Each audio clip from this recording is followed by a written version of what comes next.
Cheap gifts belong in the trash. Amanda sneered, tossing my carefully wrapped anniversary present into the pool. The handmade photo album I'd spent months creating sank slowly, blue water seeping through the delicate pages. My husband Michael squeezed my hand as we watched 10 years of memories dissolve before our eyes. My name is Victoria Bennett, and at 35, I just watched my stepsister destroy one of the most meaningful gifts I ever created. But while Amanda stood there smirking, she had no idea that in 48 hours, I would be sitting in the boardroom of Bennett Technologies, her precious company, as its new majority shareholder. You always were cheap, Victoria, Amanda continued, sipping her champagne. I mean, a homemade album. For your 10th anniversary? Michael deserves better. She gestured to her own lavish poolside party where executives from Bennett Technologies mingled, all here to celebrate her latest promotion to CEO. I maintained my composure, years of business negotiations serving me well. Thanks for letting me know how you feel, Amanda, I replied calmly. Michael's grip on my hand tightened. He knew what was coming, even if Amanda didn't. The story of how I ended up here is complicated. When my father married Amanda's mother 15 years ago, he merged more than just our families. Bennett Technologies, the company my father had built from nothing, became the battleground for Amanda's ambitions. She always resented that Dad had chosen to keep me involved in the company, even after bringing her family into the fold. At least Michael's gift to you was worthy of the occasion, Amanda smirked, pointing to the diamond necklace I wore. Though I suppose he has to compensate for having such a disappointing wife. I touched the necklace gently, remembering the morning Michael had given it to me. The best gifts come from the heart, Amanda, something you've never understood. She laughed, the sound sharp and dismissive. The heart doesn't pay bills, Victoria. Success requires ruthlessness. That's why I'm COO, and you're still playing with paper and glue. What Amanda didn't know was that while she'd been climbing the corporate ladder through office politics and manipulation, I'd been quietly building my own investment portfolio. Every time she belittled me at family gatherings, I'd channel that energy into strategic business moves. Every snide remark about my little consulting firm had fueled another careful investment. The truth was, Bennett Technologies was struggling. Amanda's aggressive management style had driven away key talent, and their stock price had been falling steadily for months. My father, now semi-retired, had been too trusting, too willing to believe Amanda's excuses about market conditions and temporary setbacks. But I had seen the writing on the wall. For the past year, I'd been systematically buying up company shares through various investment vehicles. The board members, increasingly concerned about Amanda's leadership, had been more than willing to sell to someone they saw as the founder's daughter, someone who understood the company's original vision. Oh look, Amanda called out to her guests, pointing at the now ruined album floating in the pool. Victoria's little art project is swimming. Maybe it'll evolve into something actually valuable. The executives laughed nervously, already sensing something was off in the interaction. I had met with most of them privately over the past month, though Amanda didn't know that yet. You know, Amanda, I said, setting down my glass, you remind me of what Dad always used to say about business. She prettied, expecting praise. What's that? The most dangerous moment is when you think you're invincible. Her smile faltered slightly. What's that supposed to mean? Nothing, I replied, gathering my things. Enjoy your party. I have some paperwork to finish before Monday's board meeting. Board meeting? Amanda's voice had lost some of its edge. What board meeting? I paused, looking back at her. Oh, you didn't know? There's an emergency session to discuss the company's future leadership. I'm sure you'll get the memo soon. As Michael and I walked away, I could feel Amanda's eyes boring into my back. The diamond necklace caught the setting sun, throwing sparkles across the water where my ruined gift floated, a sacrifice that had been worth every moment of planning. You okay? Michael asked as we reached our car. I smiled, thinking of the documents waiting in my office, the carefully orchestrated moves that would unfold over the next 48 hours. Perfect, I replied. Amanda just taught our anniversary gift an important lesson about staying afloat. The weight of the company's shares in my portfolio felt particularly satisfying at that moment. Sometimes the best revenge isn't immediate. It's watching someone slowly realize they've underestimated you their entire life. Monday's board meeting was going to be very interesting indeed. The weekend called by as I prepared for Monday's revelation. Amanda called 6 times, each voicemail more demanding than the last. By Sunday evening, she'd switched from aggressive to conciliatory, leaving messages about family misunderstandings and how we should talk things through. I ignored them all. Monday morning, I arrived at Bennett Technologies headquarters an hour early. The security guard, Jim, who'd known me since I was a teenager running errands for Dad, smiled warmly. "Welcome back, Ms. Victoria. Your new office is ready." Amanda had redecorated the entire executive floor in stark modern designs, all glass and chrome. But she left Dad's old office untouched, using it as a storage room, probably thinking it was a power move to relegate the founder's space to storing office supplies. She had no idea I'd spent the last week quietly restoring it. At 8:45 a.m., board members began arriving. Each one nodded to me with varying degrees of knowing looks. They'd all seen the numbers, watched Amanda's reckless decisions, and secretly supported my careful acquisition of shares.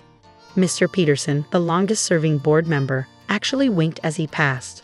At 8:55, Amanda burst through the doors, her designer heels clicking aggressively against the marble floor.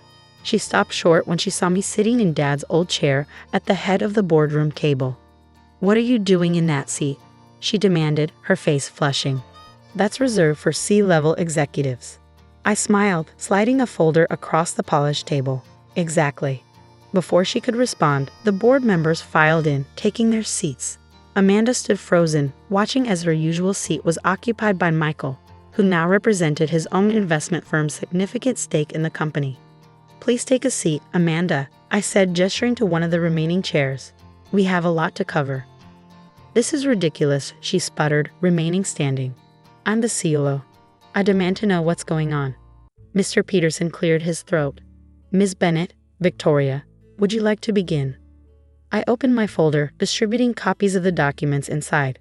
Over the past 18 months, Bennett Technologies has seen a 40% decline in market share, lost 12 key executives, and faced 3 potential class action lawsuits from former employees. Amanda's face went pale as she finally sank into a chair. "Furthermore," I continued, "recent financial audits have revealed concerning patterns of resource allocation and questionable decision-making at the executive level." "You can't prove anything," Amanda interrupted, but her voice lacked conviction. I pulled out another document. "Actually, I can. This report details every mismanaged project, every alienated client, and every questionable expense charged to the company, including, ironically, last weekend's pool party." The board members murmured, flipping through their copies. Amanda's hands began to shake. "But the most significant change," I said, standing up, "is the company's ownership structure. As of last Friday, I hold 51% of Bennett Technologies shares, making me the majority shareholder." Amanda laughed, but it came out more like a choke. "That's impossible." "I would have known." "Would you?"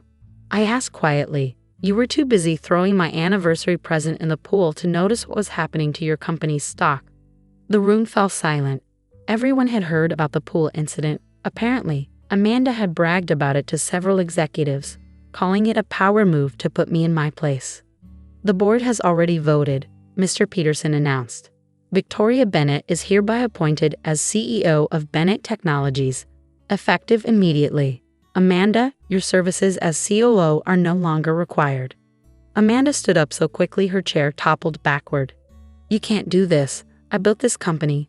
I made it what it is today." "Yes," I agreed, "you did make it what it is today. A struggling company in desperate need of new leadership. Dad built this company on innovation and respect for employees. You turned it into your personal kingdom." "Dad," she scoffed. "Your precious father who let me do whatever I wanted because he felt guilty about marrying my mother. He was weak." The boardroom door opened and everyone turned to see my father standing there, looking older and sadder than I'd ever seen him. "No, Amanda," he said quietly. "I wasn't weak. I was wrong. Wrong to think that giving you power would make you understand responsibility. Victoria tried to warn me years ago, but I didn't listen." Amanda's face crumpled. This wasn't how her story was supposed to end. She was supposed to be the brilliant businesswoman who took Bennett Technologies into the future, not the cautionary tale of nepotism gone wrong. "Security will escort you to clear out your office," I said, pressing the intercom. "Your company car and credit cards have already been deactivated." As two security guards appeared at the door, Amanda turned to me, her mask finally cracking. "You planned this all along, didn't you? While I was busy mocking your little consulting firm, you were building a takeover." I thought about my ruined anniversary gift, about years of snide comments and public humiliation. "No, Amanda, you planned this. Every time you underestimated me, every time you chose cruelty over kindness, you planned this moment. I just made sure I was ready when it arrived." In the weeks that followed, Bennett Technologies underwent a transformation. I reinstated several key employees Amanda had driven away, restructured the toxic departments, and began rebuilding the company's reputation. The market responded positively. Our stock price rose 15% in the first month alone. Amanda, meanwhile, didn't go quietly. She tried everything, threatening legal action, attempting to rally employees against me, even showing up at Dad's house crying about family loyalty. None of it worked. The paper trail of her mismanagement was too clear, and the board's decision was unanimous. One evening, as I was working late in Dad's restored office, my stepmother Margaret came to see me. She looked tired, older somehow, without her usual perfect makeup and designer clothes.